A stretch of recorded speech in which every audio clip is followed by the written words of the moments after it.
everybody. Good to be with you today. So we've got a lot we're going to talk through today. It's not really a formal lecture, just a conversation about some of the major developments of philosophy from the 1800s all the way up. You read for today about Soren Kierkegaard and about Karl Marx. And then for tomorrow, you'll read the article, what's it called? Ideas Have Consequences. A little bit more about Marx, and you'll be introduced to Friedrich Nietzsche, Jean-Paul Sartre, and Michel Foucault. So our conversation today is just build some context. Those are really the major architects of the 20th and 21st centuries. Marx is by no means the first communist ever. Communism as an idea has been floating in the air since ancient times. There are elements of communism in Plato's Ideal Republic. The earliest Christians in the book of Acts practiced a form of communism. It says they held everything in common, and the wealthy would sell everything they owned and would lay it at the apostles' feet. And then within the Christian community, everything would be distributed to everybody according to their needs, which is very close to the way Marxism says, from each according to his ability, to each according to his needs. Thomas More's Utopia that he created was a communist society. Of course, that's, as we talked about, that's not necessarily an endorsement from Thomas More that something is done in Utopia, because Utopia means nowhere, and the advocate of Utopia's name translates to nonsenso. So Marx is not by no means the first communist, but he is absolutely the founding philosopher of communism as we know it, communism as we've experienced it over the past nearly a century, or more than a century. The Russian Revolution was 1917. So to understand Marx, you got to understand he didn't start out as a communist. There's a really strong written record that Marx has left us, dating back as far as when he was 17 years old. And you can watch the progression of his ideas. And Marx's ideas were formed first and foremost through a great sense of disappointment and alienation. There was a promise, a post-Enlightenment promise of a utopia that would come. There were lots of ways utopia would come. One of the primary reasons people expected a utopian society was because of technology, the explosion in industry, and the massive amount of wealth generated through automation, through the Industrial Revolution. You ever get excited about there's going to be a new phone coming out, and you're going to upgrade, and it's going to do all sorts of great things for you, or there's going to be a new gaming system that's going to come out, and it's going to do all sorts of things for you, and then you get it, and okay, yeah, it's faster and it has more storage, but it breaks sooner, and there's more ads, and all the apps are scams now, and the fact that you had these high expectations makes the failure of the contraption to live up to your expectations, makes that failure all the more devastating. So my generation, Generation X, and then my parents' generation, the much beloved boomers that all of you adore and respect so much, we're the only two generations that have a living memory of a world without internet and a world where internet is deeply ingrained in everything. So I can remember as a teenager where you could barely do anything on the internet. There was almost nothing on it, and it took forever. But this sense that this is gonna change everything. This is gonna change everything. And if someone had asked us, how is it gonna change everything? Unless we were computer nerds, and I was just a regular nerd, not a computer nerd, I was a comic book nerd. we'd say, I don't know, but it is, and it's gonna be awesome. Well, fast forward 30 years later, so I had, almost 20 years without internet and almost 30 with it. Well, there are many wonderful things that the internet has brought. I can't imagine, I came to teaching late in life, so I never taught without internet. I can't imagine what my teachers had to do when I was looking for resources, because basically they only knew what they could remember in any given moment. But like the promise that the excitement of the 90s that I know you didn't experience and I can't really convey, but there was so much excitement of this wonderful new world that was coming. This cyber world is just gonna make everything so wonderful. And what has it done? It's given us a lot of great things, but it's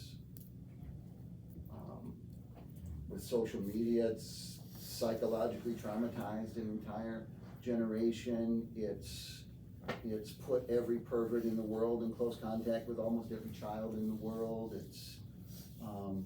And it's all ads and scams now anyway.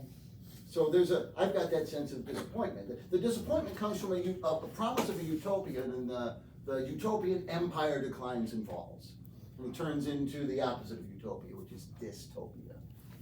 You've probably heard the phrase dystopian, whether you've connected it as the opposite of utopia or not. Well, the Industrial Revolution was the ultimate promise of utopia. All this technology is going to make everything so much better, and it's going to generate so much wealth.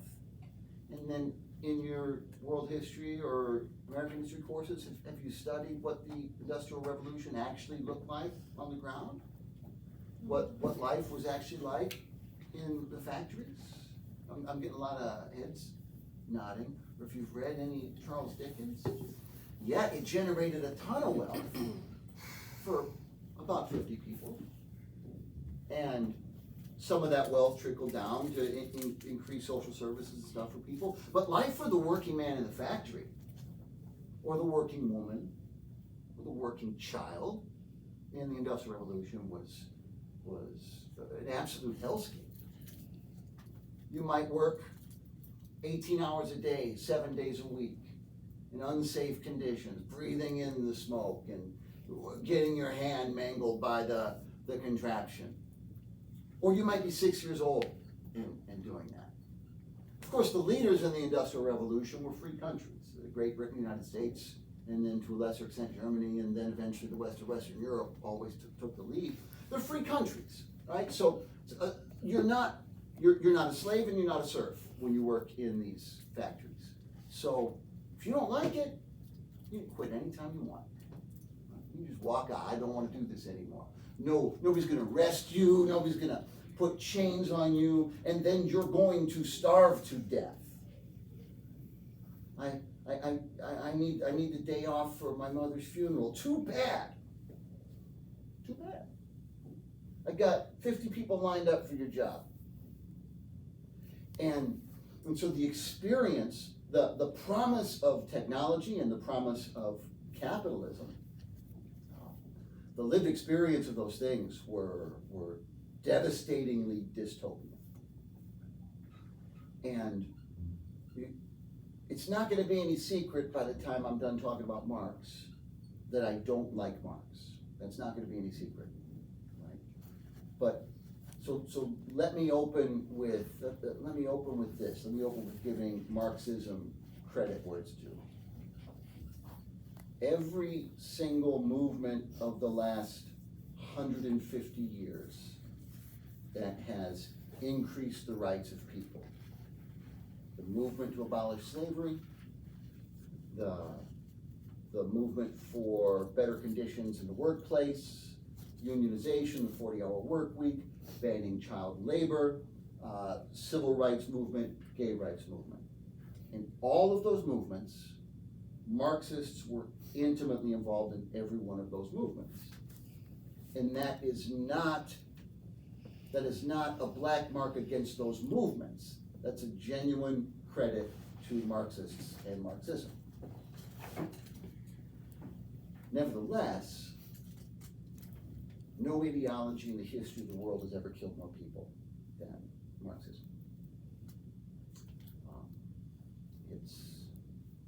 this is just popping in my mind, there's a line in a Nirvana song, Swap Me, right? Heal a million, kill a billion, and since it's Kurt Cobain, you don't even know what he's actually talking about, but that's been the outcome of Marxism.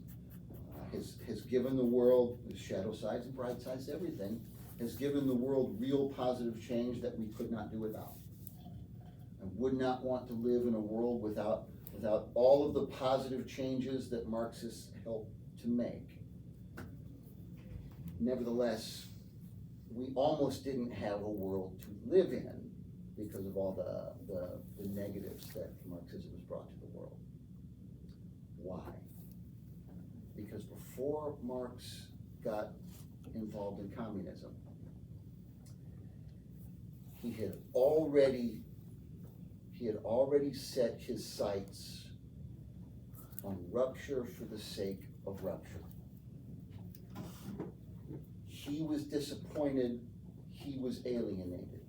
He was not one of these people who had one of these terrible factory jobs. He was an academic, never worked a real day in his life, and rarely worked an academic day in his life, for pay anyway. He was disappointed in a world that didn't recognize his greatness.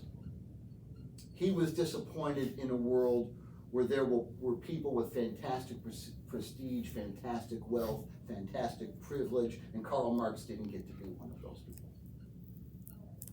So he set his sights, he wanted to overturn everything, right? A system which could produce a world in which Karl Marx can't thrive, that is a system that's got to be destroyed.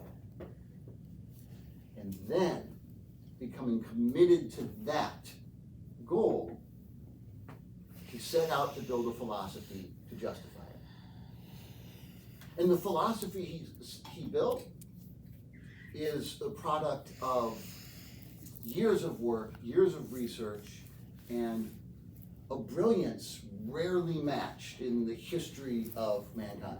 There have been few thinkers as brilliant as Karl Marx. But he sat for years in the British Library, reading everything he could on history, on philosophy, on economics, and he built a communist philosophy that would accomplish what he set out to accomplish, which was to burn it all down. Everyone on top, because Karl Marx is not on top, must be knocked down. He opens, this is the Communist Manifesto, which is not long. You can read the Communist Manifesto in like an hour and a half. He wrote a lot more. Das Kapital is his main work, and you can't read that in an hour and a half. Look how he opens the Communist Manifesto. A specter is haunting Europe, the specter of communism. All the powers of old Europe have entered into a holy alliance to exorcise this specter. Pope and Tsar, Metternich and Guizot, French radicals and German police spies. So there are enemies everywhere. The history of all hitherto existing society is a history of class struggles. Freeman and slave, patrician and plebeian, lord and serf, guildmaster and journeyman. In a word, oppressor and oppressed, stood in constant opposition to one another, carried on an uninterrupted, now hidden, now open fight. A fight that each time ended either in a revolutionary reconstitution of society at large or in the common ruin of the contending classes. So, and then he goes on to analyze the conflict, the class struggle between wealthy and poor, between the bourgeoisie, who are the property owners, and the wealthy, and the employers, and the proletariat. That's the poor working people. He says these two classes have been in conflict as long as there's been civilization. The conflict looks different at different times and different places. Sometimes it's a conflict between freeman and slave. Sometimes it's a conflict between lord and serf. Today it's a conflict between capitalists, those who own the businesses, and the proletariat, the workers, those who build the products that make the capitalists wealthy. His analysis is often incredibly insightful. That there's a lot that can be explained throughout history and today by the wealthy trying to keep themselves wealthy by keeping the boot on the neck of the working poor. There's a lot that can be explained by that. And if he had opened this document with, there's a lot that can be explained by the conflict between classes, the history of the last 150 years would have been a lot less bloody. But he didn't. The three most dangerous and damning and murderous letters in all of history are right here. The history of all hitherto existing society is a history of class struggles. Economic class struggle for Marx is the totalizing explanation for everything. Everything is to be seen through this lens of the struggle between the bourgeoisie and the proletariat. Marxism is totalizing from the beginning, and it's totalizing by design. Totalizing ideologies, we illustrated this last class. Totalizing ideologies when Megan, over here, Megan over here, so Megan over here. Oh, my bad. When Megan gets in the way, I figured out what to do. I figured out how to make the world better, and Megan doesn't get on board. What do I have to do? Off with her head. Why? Because my theory explains everything. So what does Marx want? He wants for the proletariat, he wants for the working poor to rise up in violent revolution,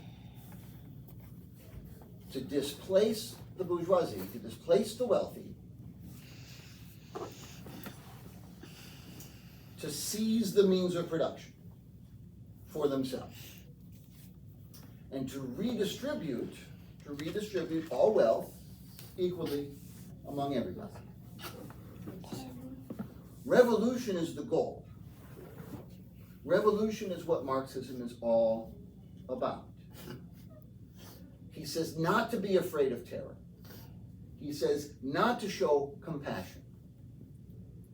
He says rivers of blood will run through the streets, and that's the only way. That's the only way to make this happen. Workers of the world unite. You have nothing to lose except your chains. And once there's been revolution, here and there and everywhere, he understands that he's calling for radical change to everything, and that the communist utopia won't emerge overnight. Right? We have habits that need to be broken. When seize the means of production means, all right, Ethan has more money. Ethan has more money than May has. So Ethan, give me half your money and I'll go give it to May. And he understands Ethan's not likely to say yes to that without a gun in his face. And so I either hold the gun in his face. This is Karl Marx and not me. I have no guns. There are no guns in this room. Either hold the gun in his face and make him give me half the money, and I'll see to it that May gets hers. You can trust me. I'm Stalin. You can trust me. Or I just straight up kill you and take it.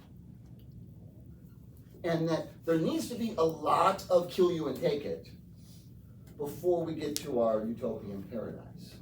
So there has to be, ultimately, there'll be no need for government, there'll be no need for military, everyone will have everything they need, we'll all share it equally. Ultimately, Ultimately, we'll get there. That's the heaven of Marxists' new religion. But before that, and by the way, how long will it take to get there? We'll see. We'll see. Don't worry. It's coming. We'll get there. We'll get there. In the meantime, we need what Marx calls, very few people proudly use this term, by the way. Marx calls for the dictatorship of the proletariat.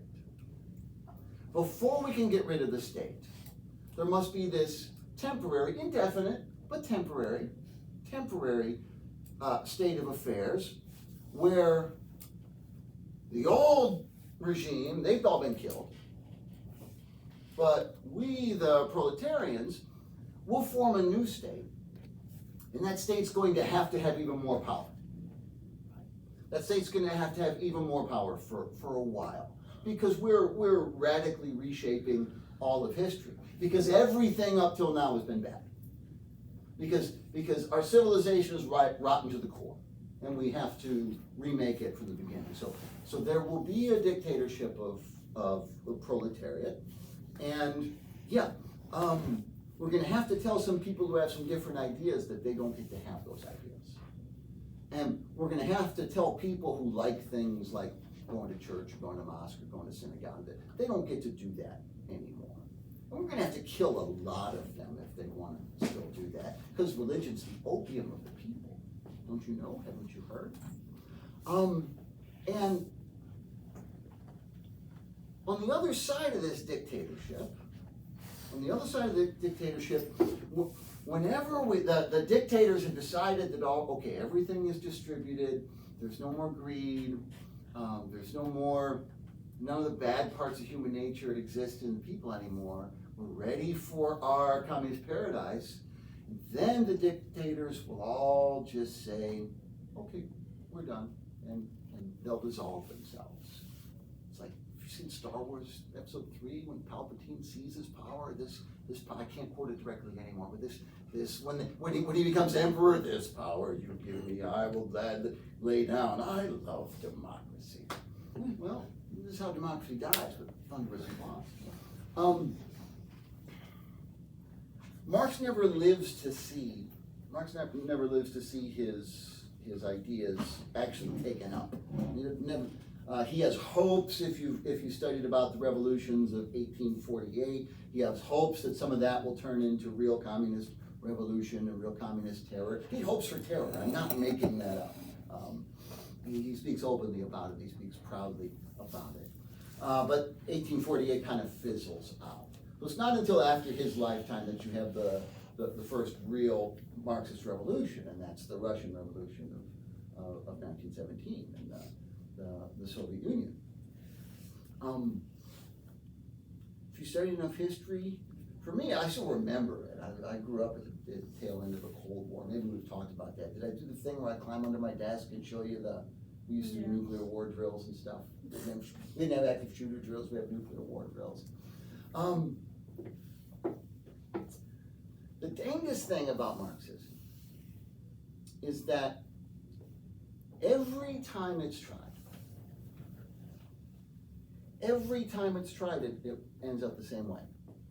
With tyranny, with grotesque human rights abuses, and with the absolute impoverishment of the people. Everybody's economically equal because they're all economically equally devastatingly poor. Every time. And the idea just won't go away. Why? Because that's how, Marxism is the most glaring example of this, but that's the way totalizing ideologies work. If the world does not behave the way the theory says it should behave, the world is wrong, not the theory. So we try it over and over and over and over again. I don't want to rub salt in anybody's wounds, but my friends and my students who grew up in Venezuela, how long did it take to realize that the Chavez project wasn't working? So they change, double down and double down and double down and double down. That's the way Marxism operates. The theory can't be wrong because the theory explains everything.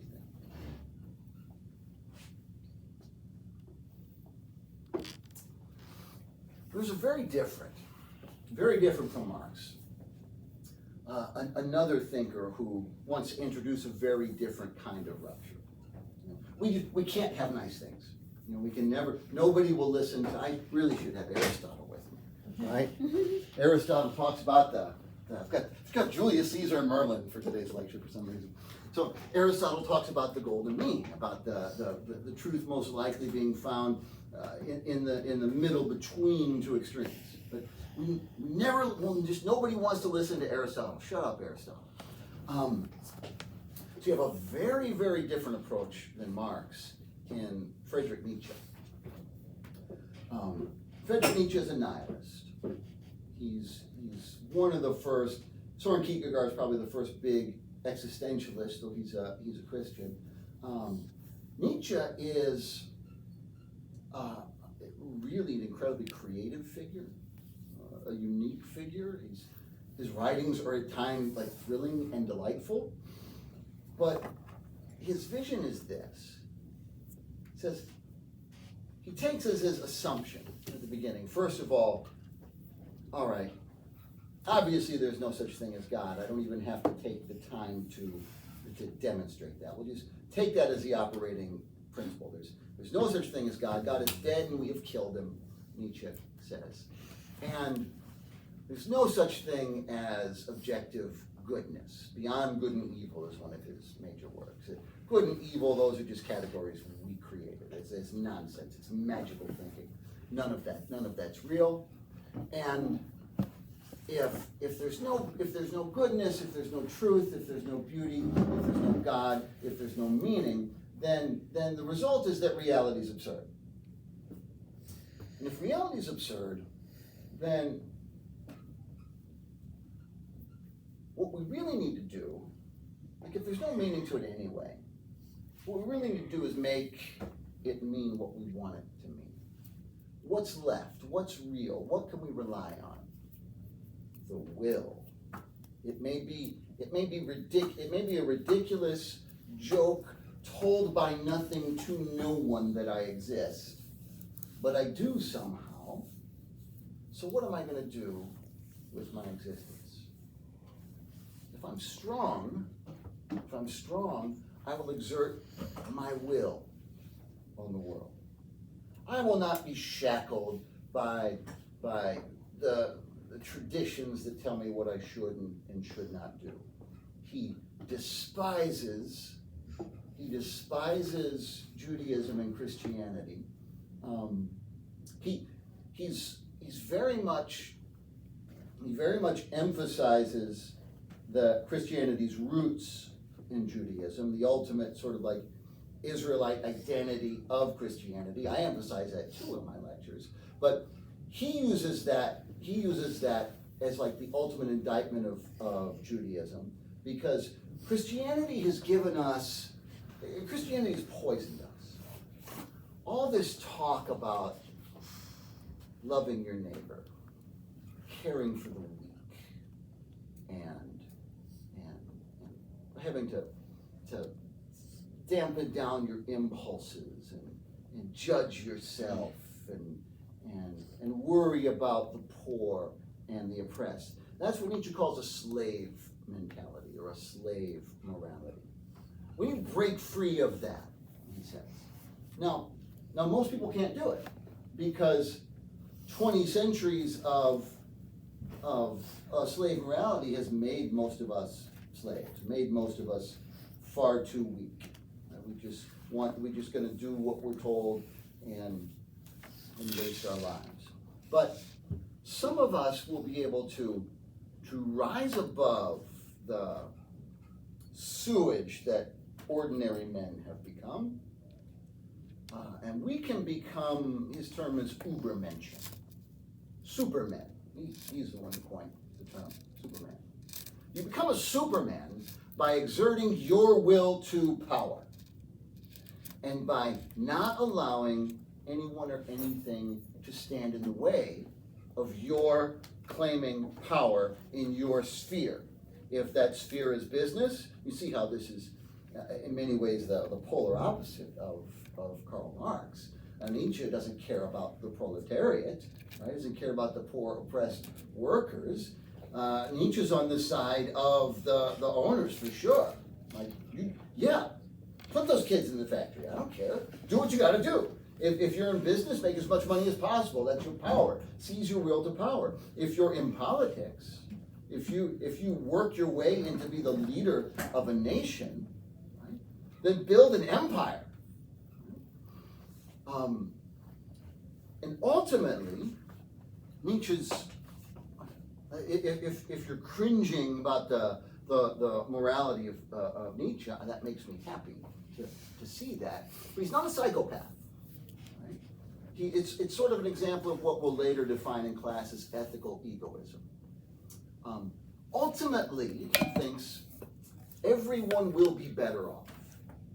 Now, a lot of people aren't going to make it that far, but one thing that Marx and Nietzsche agree on is that if you want to make an omelet, you got to break a few eggs. But once the supermen rise, just as the slave morality of Christianity with, oh, boo-hoo, I'm poor, I'm crippled, help me, shut up. Just as the slave morality of Christianity has sort of drugged the whole species down, made us all, by allowing the weak to thrive, and it's just allowed them to breed more and more weakness into the species. You know, once the weak are done away with and people become stronger, and it's the strong that breed, then you will have no more bad weak genes passed along, but you will have good genes. The Greekified term for that is eugenics.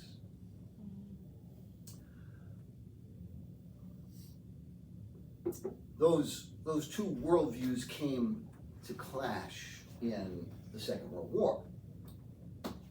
Greatest communist power, the Soviet Union,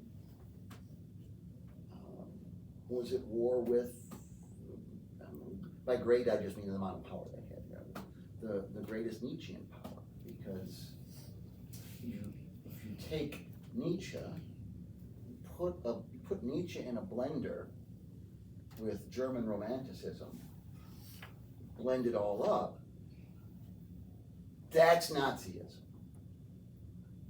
I'm not saying that Nietzsche himself didn't live to see it, but Nietzsche is by far Hitler's favorite philosopher. So you have these two deadly utopian visions clashing against each other in the Second World War. Of course, the rest of the world had to take sides, and if you have to choose between Hitler and Stalin, yeah, you choose Stalin. But the horrors of you have earlier things like the Ottoman genocide of the Armenians, and you've got World War I, but especially World War II and the Holocaust. It broke something. It broke something in the collective human consciousness. And then the realization that so obviously the terrible fascism, Nietzschean fascism is terrible. But then we saw the later horrors produced by the Soviet Union and other communist states. And honestly, the communist states that the Soviet Union didn't control were usually worse. If you look at Maoist China or whatever the hell they're doing in North Korea,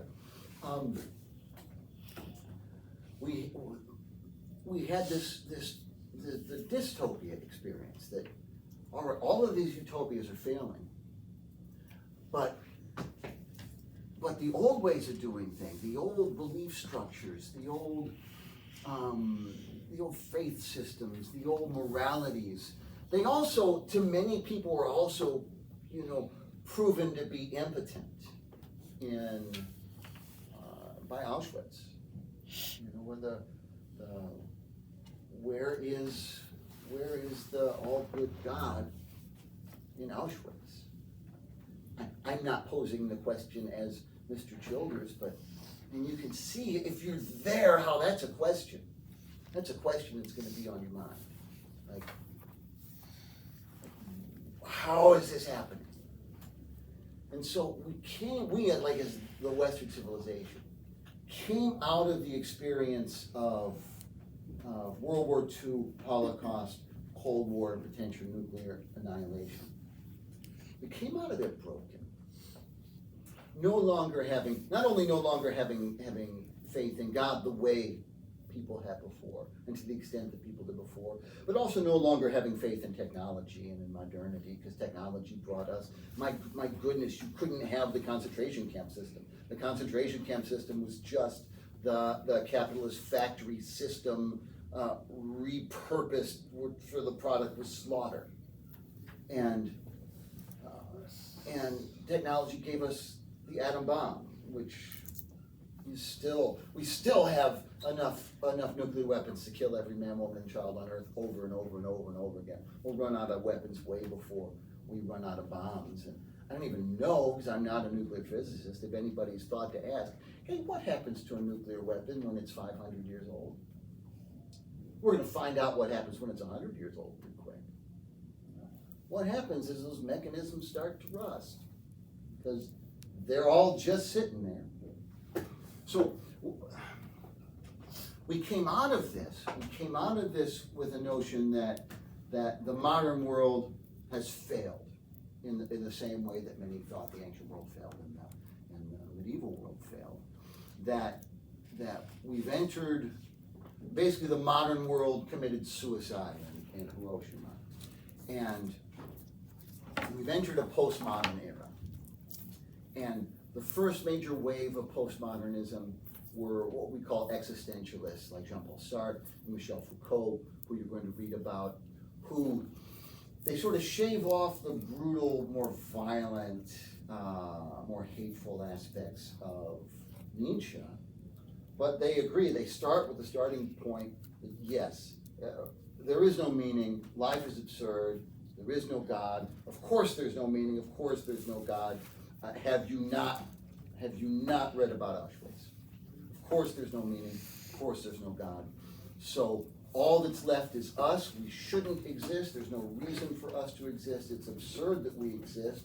We're like a blur, a glitch in the matrix. Like you're blowing bubbles, and every so often there's one that's like super big and it takes super long to pop. That shouldn't have happened, but we're like that, and we mean as much as that did. But while we're here, we can despair of our meaninglessness, or we can do something with it. Albert Camus famously said that really the only question you should ask yourself when you wake up in the morning is, should I kill myself or should I have a cup of coffee? If we decide, please have the coffee. If we decide to have the coffee, then we can actually find our meaninglessness liberated. We can turn it into a kind of freedom. Because if there is no meaning, if there is no human nature, there is no defined, this is what it is to be human, then I can be whatever I want. And so I find freedom in creating my own meaning. I find freedom in creating my own self. And then the next wave, I can justify being so quick about this because we'll talk about this a lot in a few weeks later in the ethics course. The next wave after those sort of OG existentialists, what we call deconstructionists. And what they are is they are Marxists. They are Marxists who say Marx's way of viewing society is right, but he was wrong to focus on economics exclusively. It is true, say folks like Jacques Derrida, Michel Foucault, that everything is defined by the struggle between oppressor and oppressed, between privileged and persecuted. And it's right that we need to overthrow the people on top, but they might be privileged, they might be oppressors for many reasons other than their wealth. And the existentialists are right that we get to create ourselves and be whatever we want to be. So really the people that need to be overthrown are those who say that there is a set human nature. And the best way to overthrow them, not violent revolution, Foucault is not calling for that, the best way to overthrow them is to be disruptive. So anything that goes against the norm in society, that's to be elevated. And we're to support any kind of contrarianness. We're to take everything we study, everything we look at, and we're to look at it through a hermeneutic of suspicion. We're to assume, no matter what it is, that everything in our society up till now has been built for the explicit purpose of allowing the oppressors to continue to oppress the oppressed. And so no matter what it is we're looking at, we need to problematize it. We need to analyze it skeptically and find out what in there is designed to keep whoever the outsider is. It could be the racial minority, it could be the gender and sexual minority, it could be the religious minority, it could be the political minority. Whoever the oppressed is, we are to engage with every topic skeptically by problematizing and trying to see how is what has been built by our ancestors for centuries and centuries and centuries and centuries, what is rotten and corrupt about it today. There's been a lot of pushback against that, and so you have the rise of, again, we can never have nice things, so you have the rise of the followers of the philosopher Ayn Rand, who says Marx is wrong about everything except God. There is no God, there is no meaning, so the real purpose of life is to make as much money as possible. And so I'm sorry if anyone is one, but I can't help but call followers of Ayn Rand Randroids. So that is essentially a utopianism of capitalism. Like, okay, the reason there's still problems in the world is we haven't capitalism hard enough. And you also have the rise of anti-intellectualism. You probably noticed that in our discourse, that there are some people who are proud of how little they know, who are skeptical of expertise, who are skeptical of education. That's a reaction.